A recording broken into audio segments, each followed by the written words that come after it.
Bonjour Olivier, Bonjour Martine. comment vas-tu? Très bien. Et toi? Oui, je vais très bien, je te remercie. Je suis ravie de t'accueillir dans cette nouvelle interview, interview qui concerne nos clients, rencontrer nos clients pour présenter en fait l'activité de nos clients et expliquer à nos auditeurs et nos spectateurs comment en fait ils peuvent profiter de l'accompagnement et des prestations qui sont offertes par Nimi Consult et par les professionnels référencés chez Nimi Consult. Alors, aujourd'hui, Ravi et Olivier, honoré que tu aies pensé à moi pour participer à ça. de rien, de rien. Alors, on va partir dans un univers qui est vraiment un univers que j'affectionne particulièrement, le domaine du vin. Je pense qu'il y a énormément de choses à dire et effectivement, c'est une activité qui est sur laquelle en fait tu peux énormément communiquer. Le tout est de savoir bien communiquer.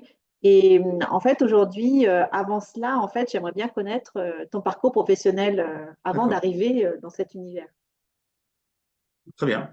Mon parcours professionnel, il est effectivement assez simple, hein. Pendant 30 ans, j'étais dans l'industrie automobile. J'ai assumé pas mal de postes, beaucoup de postes, essentiellement orientés vers le commerce chez des équipementiers automobiles pour plusieurs constructeurs mondiaux, que ce soit en Asie, aux États-Unis, en Amérique du Sud. Mais en parallèle, j'ai toujours été passionné par le vin. Et donc, j'ai, dans un premier temps, il y a quelques années, créé une micro-entreprise m'initier un petit peu à ce monde-là. Et puis récemment, une société dont le nom est assez évocateur, il est juste derrière moi, Invinctus. D'accord. Je voulais savoir justement comment ça se prononçait parce que c'est vrai que effectivement, ça paraît logique. Pourquoi tu as appelé cette société comme ça? Alors, je l'ai fait à travers un concours où je n'avais pas nécessairement de nom de société et j'ai été interpellé par une personne, fille d'une amie, qui m'avait dit, toi qui es passionné de rugby, Invictus, hein, le fameux film sur le rugby, les valeurs du rugby. Et donc, je l'ai transformé en Invictus. C'est elle qui l'a transformé en Invictus et j'ai dit banco. Voilà, c'est venu comme ça. D'accord, très bien, super, bravo. Alors, qu'est-ce que tu pourrais nous dire sur l'activité d'Invanctus aujourd'hui? Invictus, j'ai essayé d'avoir déjà des choses un petit peu différenciantes dans le vin. Donc, mon motto ou l'axe principal d'Invictus, c'est de garnir, de constituer des caves de particuliers avec des vins de domaines méconnus, domaines que moi je découvre.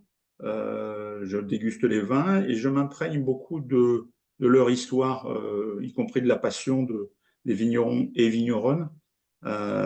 Et donc, en fait, je suis un peu le caviste à domicile pour une cave qui ressemble à mes clients. Et la cave d'un couple ou d'une famille ne sera pas nécessairement, même s'ils sont voisins, la cave de leurs voisins. Surtout pas d'ailleurs, puisque chacun a son profil œnologique. Donc ça, c'est un peu l'élément un peu novateur, on va dire. Bien sûr, j'applique aussi les aspects abonnement, puisqu'on ne refait pas sa cave toutes les 5 minutes, donc sous forme d'un abonnement mensuel, trimestriel, une caisse, deux caisses. Là aussi, c'est en fonction des gens, en fonction de. Ça peut être une cave pour monsieur, pardon, une caisse pour madame et une caisse pour monsieur. Donc voilà, on approche un peu le côté très spécifique de chacun. Bien évidemment, j'organise des dégustations, que ce soit à domicile ou dans des circonstances particulières. Je fais par exemple des dégustations livres, vin, fromage depuis quelques semaines dans la région parisienne. Donc c'est aussi un peu des choses nouvelles. Ça peut être aussi une dégustation pour des amis, donc genre soirée Tupperware euh, pour différentes personnes intéressées. Et puis, j'ai développé aussi en complément une approche un peu plus entreprise, où là, je propose d'animer des activités autour du vin, lors d'un séminaire, par exemple, à la fin du premier jour d'un séminaire, pour venir faire un petit jeu de découvrir des senteurs, enfin des arômes plutôt, pour faire un petit quiz, de pouvoir faire gagner sous une forme de jeu, une bouteille de vin, par exemple. Et puis, bien sûr, je fournis les packs de cadeaux collaborateurs, cadeaux clients. Et voilà, les activités sont aussi multiples qu'on peut avoir d'idées dans le vin. Mhm. Et donc, oui, ton parcours précédent, en fait, t'a permis justement d'utiliser toutes les ficelles, en fait, commerciales et marketing. Enfin, tu as eu les bons réflexes aussi marketing. Est-ce que tu pourrais nous expliquer un peu comment, voilà, comment d'un point de vue marketing, tu t'es débrouillé et qu'est-ce que tu as, je sais que tu as fait un document de 40 pages pour Oui. expliquer justement ta démarche marketing et la communiquer aux professionnels de Consult. Est-ce que tu pourrais nous expliquer un petit peu tout ça? Oui, bien sûr. Le sujet, effectivement, en tendance une nouvelle activité, même si c'est un domaine dans lequel il y a beaucoup de personnes qui œuvrent aujourd'hui, c'est d'essayer, comme je l'ai dit à quelques instants, d'avoir un peu un élément ou des éléments différenciants et d'avoir une approche un peu novatrice, à la fois d'un point de vue communication, mais aussi de retirer peut-être le meilleur ou les idées des uns et des autres, et c'est de voir si on peut se les approprier de manière un peu pertinente.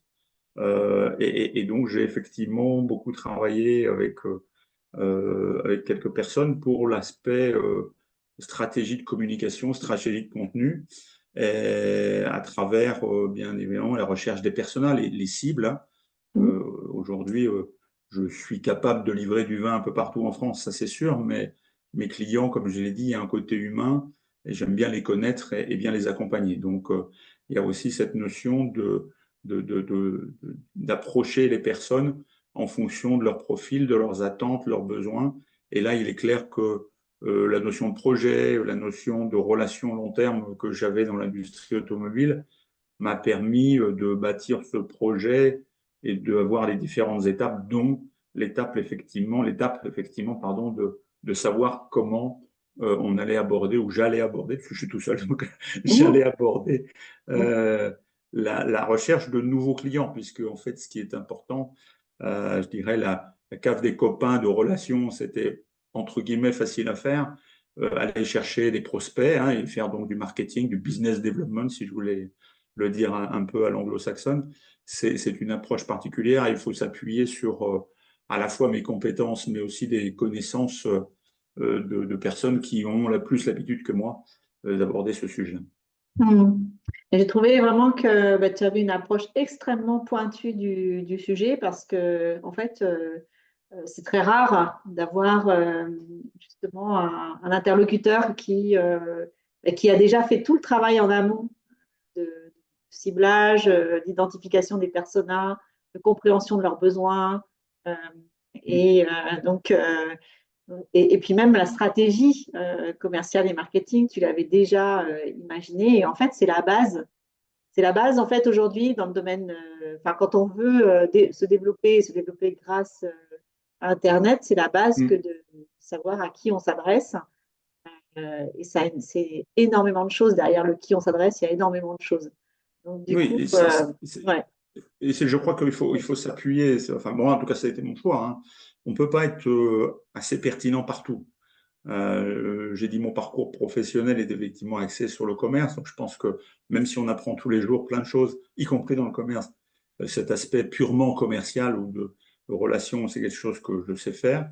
Mais il y a des points, de par la pertinence des réseaux sociaux aujourd'hui, l'importance des réseaux sociaux, où il fallait, de mon point de vue, s'appuyer sur des gens qui ont des capacités, des compétences que je n'avais pas nécessairement, même si je sais ce que c'est que du marketing, même si je sais ce que c'est que du business development, adapté, on va dire, d'abord à mon produit ou à mes produits par rapport dont je viens de parler, et adapté à l'évolution du marché et des cibles, c'était pas nécessairement quelque chose que je savais faire tout Mhm. seul. Mhm. D'accord.